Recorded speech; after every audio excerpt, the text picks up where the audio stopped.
TT can find themselves an explosive split talent for themselves. It feels like the only way they'll be able to overcome a team like JDG. JDG are still one of the very best in the world, and Thunder Talk, at least at the moment, certainly aren't. I'll live in a little bit of hope, but it is very faint. Today, they are going to have to stand up. It is a bit David versus Goliathy, but they have at least got a few players here who can be a wielder of that slingshot, or that sling, to try and be the person to fell this giant, the likes of UCal and 1XN, we have seen good things from. So we have Corki left out of the AD mids. Mate, don't blind pick Skarner into Sheer. This already is a mistake to me. Now, TT, they've locked in the Skarner. Sheer is almost certainly going to go towards something like a Twisted Fate or something that destroys this lane.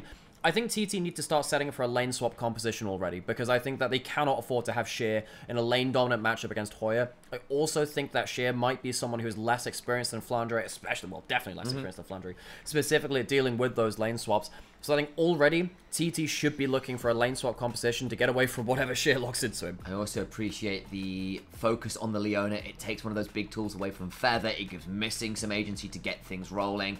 The brand is very swiftly locked in. UCal is a huge enjoyer of the Yone. That makes sense. That's also partly why they were happy to give over the Corki. Yeah, and if the Tristana's off the table, you're happy to go towards Jace Yone. That's kind of your second string of AD mids behind the Corki Tristana. But the Corki doesn't get as much lane control and snowball it into tower plates like the Tristana. So UCal's happy to take that Yone into there. Could have, again, as we said, gone towards something like that Jace as well. But this allows you to have a really big amount of threat and engage onto the backline. Kanavi is going to go towards the Karthus, and that's already setting up for a really good TF angle or something like that in the second round. I'd imagine TT need to ban away Mordekaiser TF, because if they give a winning lane over to Sheer, I think this game is going to fall apart. Could get very challenging. I think you're exactly right. I think the other side now will be JDG banning away more of those engaged supports. An Alistar or a Nautilus, pretty much guaranteed, I think, to go away, and Feather will have to look for something a little different, especially because he has been asked to be more on that engage role. On the other side, interestingly, they're banning out Ruler a little bit. I wonder... Well, so, look, JDG, when they have Sheer in the roster, typically play towards strong side top. You want to ban away stuff which is good on weak side bot side, which is very safe. So something like that Ezreal. You could also ban away, I don't know, well, you could go towards a Senna lane, actually. Yeah. Side of Sheer. Well, no, not with the Leona locked in. But you're looking for stuff which can just survive as an AD carry, wave clear, and just allow Missing to roam on the map with Leona. Maybe Zeri, considering how good Ruler is Yeah, at it, might make some sense.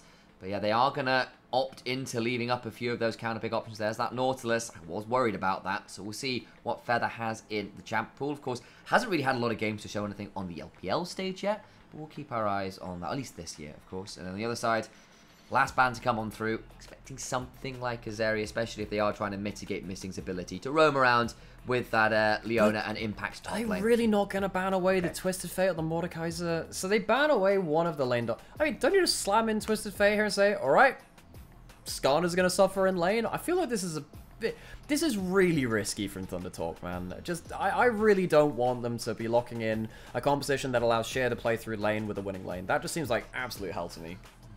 Definitely giving up that option. It's been hovered, it's been locked in. You called out exactly why that could be very scary. Do we really think the Ezreal is more valuable than the Twisted Fate?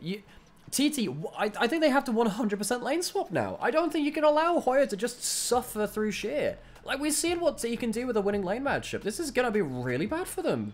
Also now leaves 1XN and Feather to potentially lock in something crazy in bot lane should they choose to do it. Kai'Sa being hovered, we'll wait and see. It is locked in. What is Feather looking to go alongside it? I mean, you could go towards something like the Alistar. I think you're looking for a tanky frontliner because you have the Skarner, but I think the Alistar should be able to hold the front line up a little bit more. You need an extra frontliner which has a source to engage. Otherwise, you're really relying on some quite difficult ways into a fight. I think Yone going into a Leona can kind of suck sometimes. I don't know, man. Feather is a Blitzcrank player. I remember that from last year on Rare Atsum, but this, for me, is quite disjointed from the rest of the composition. It's going to be very reliant on skirmishes, on landing that first bit of CC, because your burst is big from TT, but you're asking quite a lot here. Nilo would be fun, but we'll wait before we see that, because they're clearly having a bit of fun with a lot of these hovers. Well, you have locked in quite a short-range composition. Oh, are we getting a Ruler Xayah game? Oh, we are. This is going to be special, folks. Rulers Xayah. What a special time to be watching the LPL right now, folks. Xayah's not great in most drafts, but last big AD carry for Ruler. Ruler is one of those players which I would absolutely trust to say, look at entire composition and say, what have you got that can carry the game? These are one of the few AD carries I would allow to do that. Ruler on his Xayah, we'll see if he locks in the Samsung skin for himself. We saw Rookie's LeBlanc earlier. Could be a day of some World Championship skins. He'll be playing his own one on that. He earned it well and truly back then, and in fairness, it's another champion that you can theoretically leave weak side. Xayah's pretty good with her feathers, with the ability to press R. You can, hopefully, therefore play, perhaps, towards where the TF wants to press R and, you know, trying to get those big pick combos with the Karthus, bringing down the lights from heaven on top of it all. I think TT have walked their way into a very difficult game. Now, they do have potential for a Blitzcrank Snowball, potential for a Brand to do some huge damage, but I really think, given the lanes they're going to be going up against in JDG's Beijing Arena, I really think they have put themselves up against the wall. I'm no idea why they didn't ban out that Twisted Fate into the Skarner. JDG walk away with a very comfortable, very lane-dominant draft. TT knew what they were doing in the sense that they chose to leave that up. It's not a surprise that TF has come out into this matchup. It's not a surprise that Sheer has gone towards it. So it has to be a premeditated choice. I need to see them justify it because I think we're both here going, that feels difficult. The rift is here. Time to see whether it survives contact with the enemy. The chairs go out across the rift.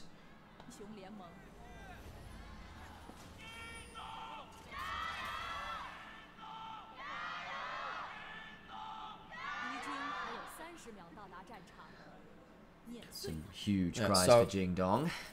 And we do see, because you have the range versus melee matchup in topside, and we said that the Twisted Fate can run away with this matchup, TT stack is 5 to make sure that JDG aren't securing a bush advantage for Sheer.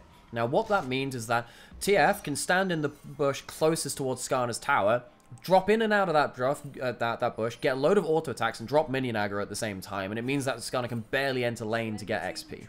Quick note here as well, we are not seeing a first strike Karthus, that's the Dark Harvest option here, and I know Dark Harvest has been in a little bit of a weird position, it was 14-11 before the nerfs come in. I'm not going to lie, I think Dark Harvest Karthus is an absolute bait. I think first strike is so much better in so many situations, but folks, it's one of those things where, you know, I had this with my Ahri for a number of years. I'm just sat there like, it's not the best build, you're still going to see it. And Kanavi, I guess he just wants that. He just wants that extra dopamine of like, oh yes, extra execute damage. I mean, it also suggests to me he feels like he's going to be getting a lot of those procs. Maybe he's just going for Ultimate Hunter and going to press, get Malignance and go for that kind of build then. So Kanavi's actually going to go blue buff over to Raptors.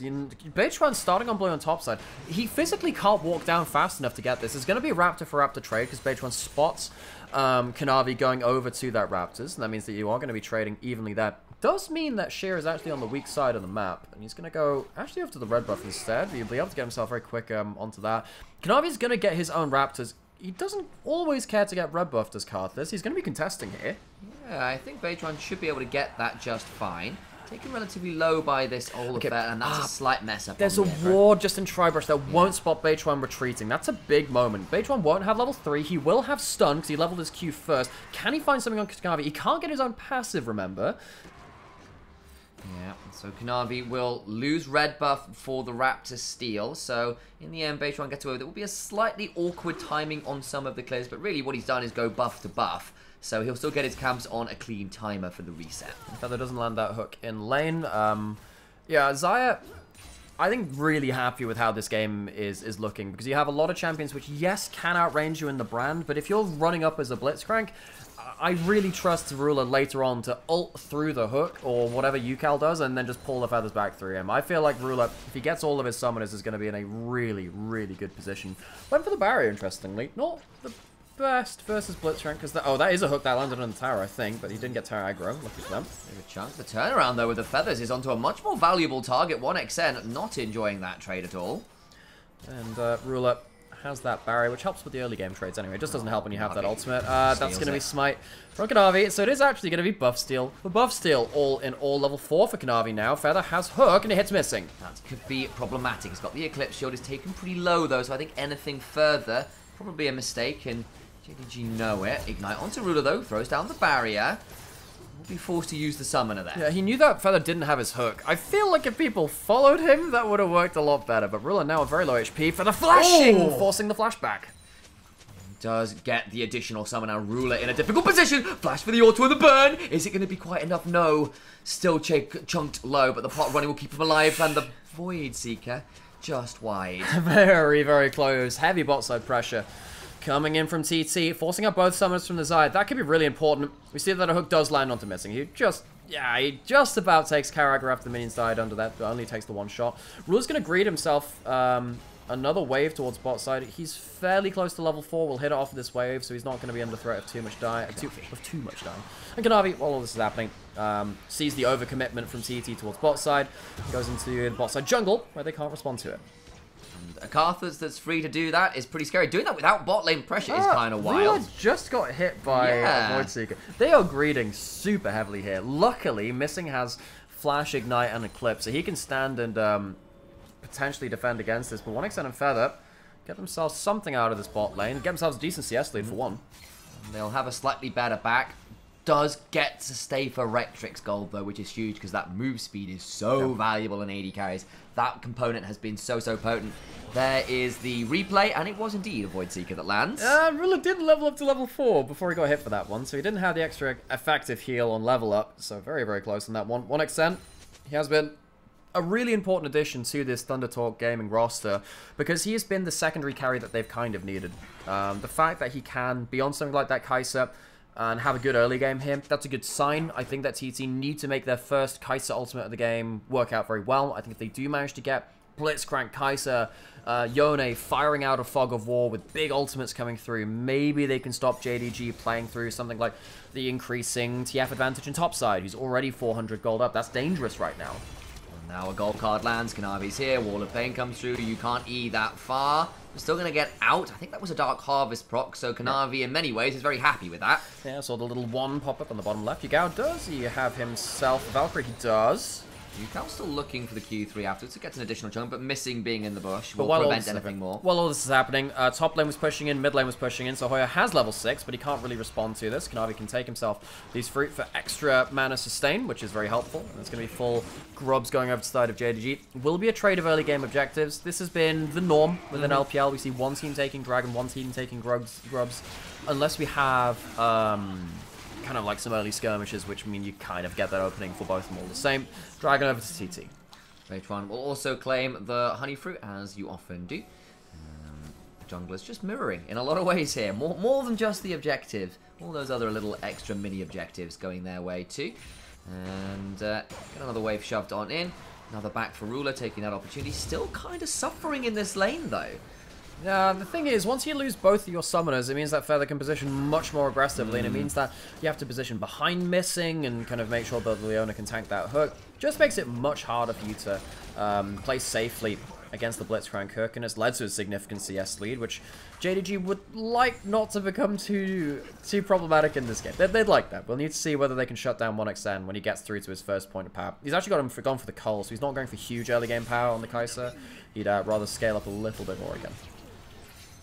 Yeah, I think that's fair, and has actually led to a relatively slow early game. Still a slight lead to JDG, but a lot of that you'll notice is from the top jungle. Basically, TF is printing money by being a cheat and a scoundrel, and Kanavi has been stealing Raptors on spawn. And it's a real problem when TF has the most farm in a game, because he gets that passive for every minion he kills, so it's just a lot of stuff that he gets. You know, he's getting up to significant goal advantage. Hoya, we did say, why didn't they ban that TF away? It's one of Shear's comfort picks. It is really good into that Skarner. He has level 6, so he can roam down to a play if he wants. Yugao's actually weirdly flanking his own lane. It's a little bit. Yugao. What do you mean a little bit? He came from the side of his lane from the enemy jungle. Yeah. There's no little bit about that. That's just a goddamn flank. The honest reason, Alex, is my active listening wasn't on point there, so I went with a generic response. Could have fooled me, well, in fact, you didn't fool me. No, I know. Exactly the opposite, in fact. I was like, what do you mean? There is actually Stop nothing. pulling the curtain away. You're revealing my secrets. Well, yeah, there you go. Our little own Wizard of Oz, him. Got a mortal man. We're just regular. We're just normal normal men. men. We're just regular men. Kanavi's going to use that Q to get vision. That's a cool thing as cards. You use that Q to give yourself momentary vision inside the brush. Ruler does have level 6, does have ult now. You need to be careful. Feather can walk beyond the wave. Very, very scary when that happens. And when you see Sheer Kanavi going towards top side.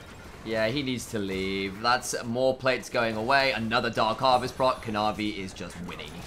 Kanavi's very happy. He's just been farming a load. Sheer's got himself a wave advantage now on top side because Hoya has to back off for that one. Hoya's spotted on bot side, which means that JDG can play very safely towards that, catch the wave at turret.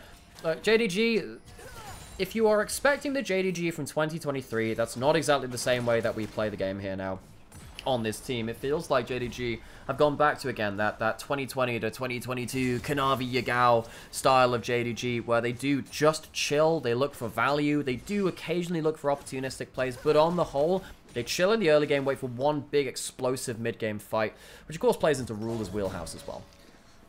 As TT, though, you do have a lot of upfront burst. If Feather is on it, and he is going to be the core of this composition, Phase 1 plus UCAL plus 1XN, all diving on that pick target, particularly people like, well, pretty much everyone but Missing, honestly, are all at risk of being blown up in very short order. Yeah, but the thing is, it's for me, it's whether TT can reliably get set up for that hook. Yeah. Because half of the game with Blitzcrank is getting ahead to the point where the Blitzcrank hook is actually a threat. Because if you get to the point where Feather is on vision, like this, the Blitzcrank doesn't get to do nearly as much. And that's a problem with like our lower tier LPL teams. You know, TT 0-3, JDG 3-0.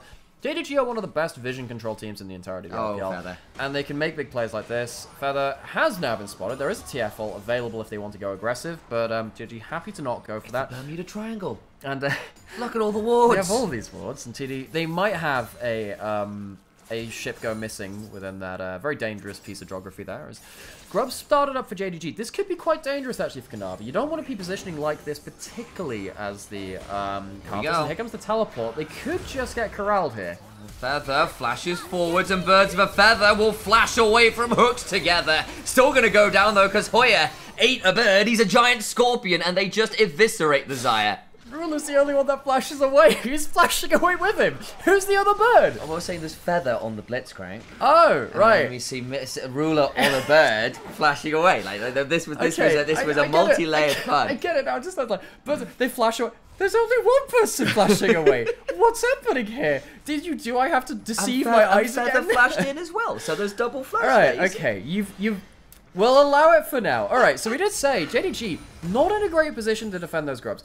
Red side grub taking is really hard when you don't have very mobile champions. And you can just see here, back in the replay, Ruler's cut off on one side. It could have very easily been Kanavi as well. Missing is the only person, as you said earlier, that can actually survive the pick potential from TT. So getting a kill and the flash and all out of Ruler, that's fairly big win for TT. And they've been trying to trade the places on the map that get the resources. For the side of TT, that has been bot lane. It's not put Ruler monumentally out of the game. He's still down CS, he's down a few hundred gold, but critically, he's not really been able to shove up and do anything.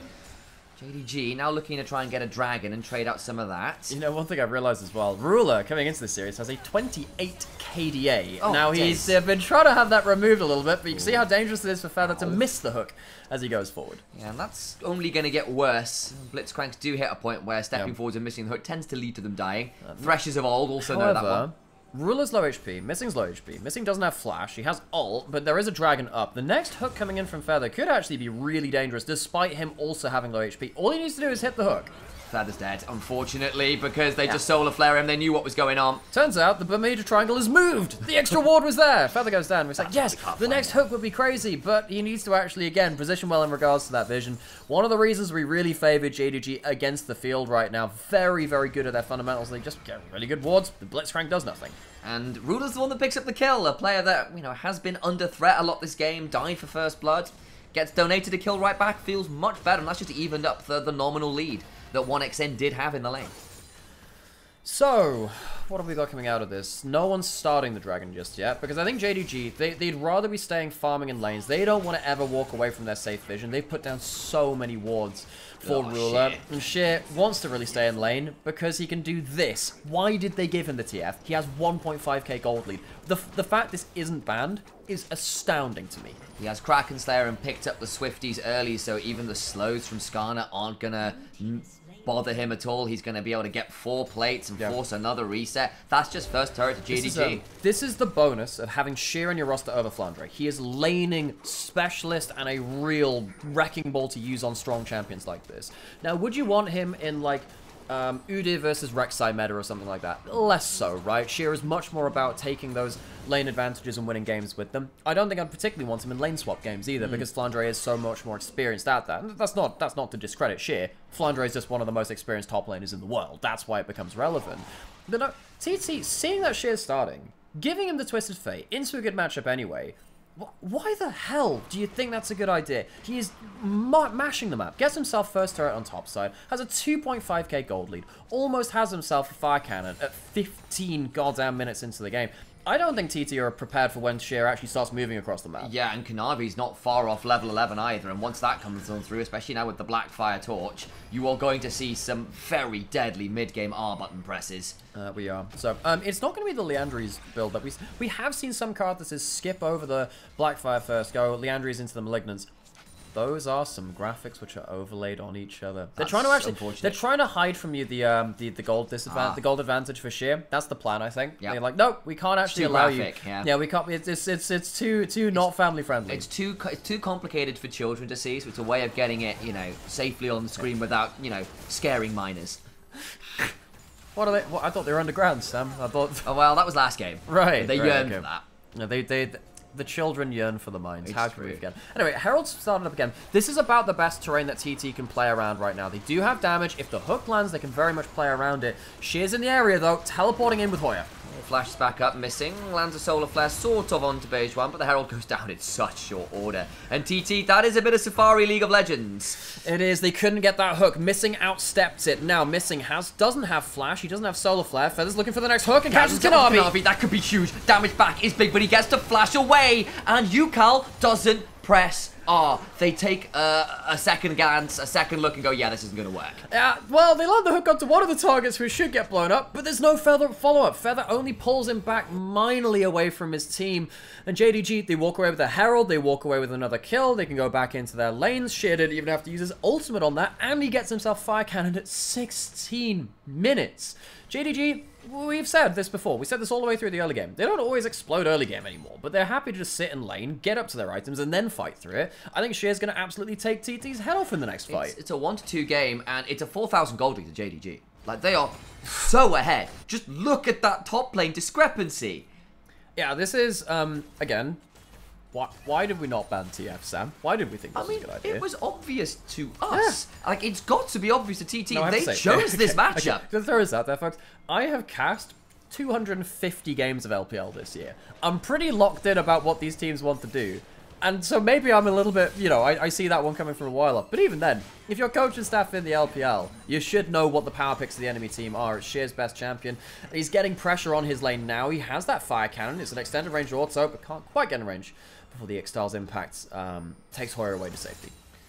He's fine and out of there. Karthus continuing to chase, though, which he's done a lot this game. He's been farming Dark Harvest stacks off various members. He's got 4 right now, so some, but again, he's not had to... Actually, have I seen Kanavi press R? I don't think I have. No, not yet. So we're waiting on that one. I don't actually know how many... He has 4 Dark Harvest stacks. Yeah, that's actually got 4. Yeah. My active listening is apparently awesome. But I was looking across some other things. But yeah. You're not paying attention to me. So anyway, he's got 4 Dark Harvest stacks, and he's going to be pushing into the mid lane. Herald comes through. I don't really think Kanavi should be the one piloting that, but he's going to be safe behind his minions. Easy tower take. He has 4. They have 4 grubs on top of that too. JDG, they push in. They have all outer towers taken. They are so far ahead of the game. They're teleporting, but this might be last chance saloon. They're going to make a big play here. Beitwan flashing for the stun, and the ultimate comes on through Yagao very low. There will still be a Fate Seal available. Ruler yet to press the R button. They have killed off one of the key carries. Hoya now here onto Missing. One extend to the backline. Cannot get the isolated Q, but Kanavi still dies. Karthus dead as well. They get 2. They get 2. Is this going to be enough? Does he have another shield? He does, and that will keep him just about alive. Would have been close otherwise. JDG, poor retreat from their Herald push, and I think Sheer maybe just teleported into the wrong part to help turn around for a kill of their own right. 2 for none. That's going to be some shutdowns, and that's very kind of overdue for TT. They needed the early lead. Real credit to Beichuan as it comes through. A couple of big points. Of course, you're pushing in. With the cards taking the Herald? I don't know about that one. He doesn't have the flash still from previous fights and walks up a little too far. Beichuan, great angle into the fight. The flanking jungler really makes a lot of difference. And of course, Yukal on here too. I think that Sheer maybe should have teleported a little bit further to east around this river bush. Maybe you could have helped Missing and Kanavi teleport. Oh, good, not teleport, but get out to safety. Feels like missed position maybe from Sheer there as the most powerful person on the map. Yeah, I think Yukal just autoing Ruler down. I think he was trying to bait the Yone ult out towards Ruler, who would then ult it, and then she would have been there. But Yukal, wise, he just said, well, I've done what I can. You're not going to get in this fight, and I don't want to force him to the ult. So this would be soul point for TT. Very important for them to win, but they don't have a couple of flashes, particularly on Beichuan. That's the important one. Oh yeah, off vision here. Could be difficult. Feather flashes in, gets the knockup. Kanavi low, big kill. It's a 1-for-1, but the critical members are down. But Dragon secured. Impale afterwards. Yukal, monster play. They get 3. Get 3, and they get the Dragon. So one exit, one last auto. Get Sheer. Yukal flashing out from a pillar of flame survives, but that's another kill. Yagao burns the flash to live, but he does get that kill on the other side, and in a few minutes, JDG went from having a very comfortable lead to misplaying a couple of big fights on the other side. TT have the kill advantage. They have themselves a tower kill on the bot side, and JDG, I think they have really disrespected what the Blitzcrank and the follow-up can do. TT get themselves quite far back into this game. I think now we have seen 2 sides of what we talked about in draft. 1, how can you give Sheer TF? What's the reasoning? Maybe Feather does this. Well, that's one thing. I really think that Feather chooses the right moment to go in, but Missing can't quite get himself into a point to body block the hook. He's the one person which can do that. And with the card that's going down without even the ult to commit to the play, used it in that last fight. It's a very long cooldown. Couldn't quite end up saving that one through. 1xTen very nearly getting the W. Good flash away from Yugao to at least survive through Beichuan's damage. Yeah, we said there was going to be a lot of pressure on Feather to make the initial hook happen. That's a couple fights he's done that now. That's big deal. And the flanking threats are going to be difficult to manage from JDG if they start to lose control of the map, because Ascana coming from one direction, a Blitzcrank out of vision, there's the only one as well. person who can body block, and that's Leona, and they can't be everywhere at once. So Missing gonna have to really coordinate well with his team to make sure that those hooks aren't killer hooks, really. I was trying to I don't know, that reminds me of Killer Bean. Do you ever see the Killer Bean movie? I have only seen the GIFs. Oh, Killer Bean it's a wonderful experience. Made by like someone who worked on the Matrix movies. Just for a second here, I want to clarify how you personally define wonderful. Huh? How do you define wonderful? You say wonderful experience. How do you define wonderful? It's just genuinely a fever dream. You don't know how this was created from any like human brain. It's wonderful. Honestly, the action in those movies is actually really good. It was made by, again, like one of the people that worked on the Matrix, so they know that stuff. Yeah, that's about all I've got to contribute to this discussion. So if anyone else has Killer Bean related opinions or facts, let me know. It's important to me. There's a new game coming out for it. Any other murderous legumes? There's a new game coming out for it, by the way. You should really? definitely check. Yeah, apparently it's good. No way! Yeah, the guys put in a lot, like an awful lot to I don't know, big up Killer Bean. Like a lot. Look for a little play in mid lane, potentially. Take me away from the essence of bowel destruction. Is that what beans do to you? Are they that bad? I mean, they're known for... Buddy, you should be walking up there. Again, there's murderous legumes about. Murderous legumes. What are we gonna get? Like the murder mato? That's just the killer tomatoes. Yeah, the attack of the killer tomatoes. Also a fever dream. Yeah. Wonderful fever dream of a movie. I've been hearing that the Illuminati versus Bigfoot is apparently one of the worst. What? One of the worst movies known to man. I've yet to watch that one. So if anyone has watched that, well, I don't think the spoiler's gonna save me from that. But yeah. The initial Sharknado's choice of stock footage is also excellent. Yeah, the fact that they're trying to like showcase a hurricane, well, Sharknado happening in like LA, and they're showing Japanese street signs is just so funny to me. Like I genuinely had to pause that movie because when that sign turned up, I was like, I know that park. I used to go walking there on a regular basis. Why is this here? Yeah. Some things I feel like we're not meant to know, Sam. Some things. Yeah, I really enjoy a bad movie. I enjoy that. There's something just really satisfying about it. But I think there is actually a limit to how good a movie can be. There is no limit to like the depths of quality that movies can go to. There is also no limit to how slow a game of League of Legends can be at points. So anyway, bad movies. I mean, this could be like a B-list horror movie for TT because JDG, they have a Karthus, they're on Baron, they got that Fog of War. Let's see how they can approach this. Some scary items on Thunder Talk. 2 items apiece means this could get scary. Oh, steal! It ain't slow anymore, but it is a bad horror movie for JDG. Ah, Killer Bean had it right. Just mess them up. Thunder Talk. Walk the walk alongside that dog. I think you keep it going. Sometimes I think you can manifest a bad scenario. JDG, it has come right out of their top drawer of nightmares. It is 4 dead. It is a Baron stolen. And Thunder comes before the lightning strike at Baron. I think we're going to solve for X here, and it's number 1. What a play from the holder TT. 3-1-1 now on the Karthus. Flash on in from base 1. A 5-kill Yone with a QSS. That gold card will not work in a side lane anymore. No, it won't. TT, they get themselves a perfect opportunity to snowball through this game. Look, this is a Karthus off of vision. You can rush it, but we said this before around the Grubs and at the Herald. This terrain is awful for JDG. The Valkyrie gets cancelled by Feather, so Yagao's stroke caught in the pit. Beitron goes in for a huge combo while that's happening. Well-timed engage, and TT clean up house. Every flash from Feather has been so valuable. I've yet to see him make one that hasn't earned at least a complimentary summoner.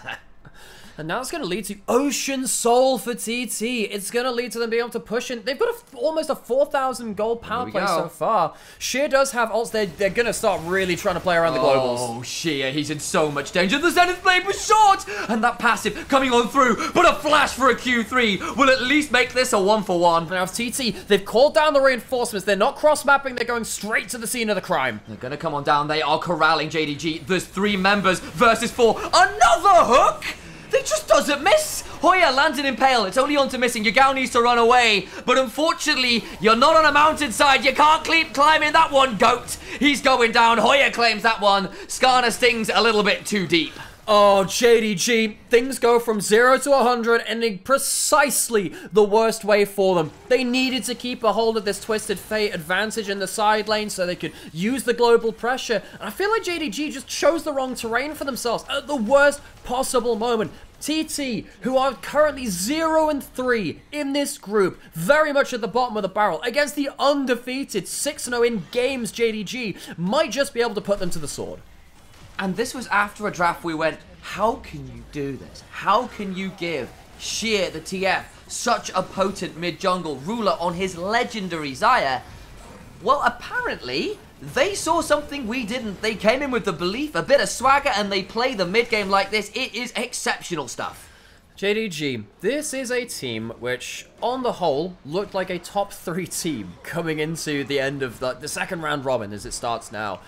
This is really quite disheartening for them. They've had some really, really big oversteps, which we could call. We could say, yeah, this is bad terrain. They overcommit towards the bot side. Shit, their most fed member goes down to UCal. 1xN finds Ruler as well, who flashes and dies. 1xN and UCal both making their individual hero plays.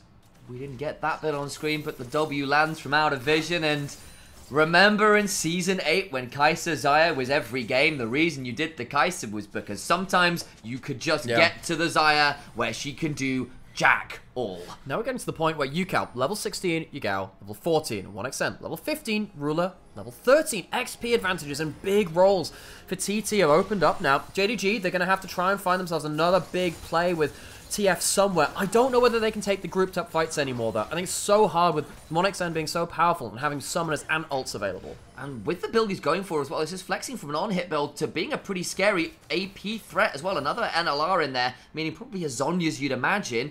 those W's are going to start proccing as well with the upgrade. Oh yeah, this is going to be really powerful. You get that too. You get the W upgrade with Nash's and Rageblade. It's just adding extra potency to it, and it means that you get to again diversify your damage a little bit because Beitron is the only magic damage outside of that. Now we have that point. We mentioned this earlier. Half of the battle with Blitzcrank is getting to a position where your hooks are actually dangerous. With a Baron buff, pushing into the enemy jungle, getting yourself vision control, or at least competing with it. This is where the Blitzcrank could just end the game with the next hook. 1xN firing his Void Seeker from out of Fog of War as well, definitely adding an insult to injury.